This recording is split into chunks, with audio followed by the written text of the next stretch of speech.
This is a photo of one of the many statues that exist around the world of Queen Victoria. We see an expression here that we think is typical of her. Stern, regal, forbidding. It looks the way you would think a statue of a woman from over a century ago would look. In reality, Victoria the woman was very different from the public perception we have of her. She loved to laugh, was very emotional, as her diaries and letters to her children and ministers show, and she loved simple things. You wouldn't think from a statue like this that this was a woman who could rock with laughter at even the funniest of misunderstandings.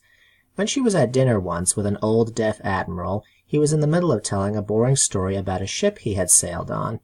Trying to liven the conversation, the Queen asked him how his sister was. He then said quite earnestly to the Queen, "Well, we had to turn her over on her bottom and give it a good scraping."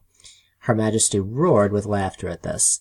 So never forget that the serious woman depicted in statues like this was not above a good, hearty laugh.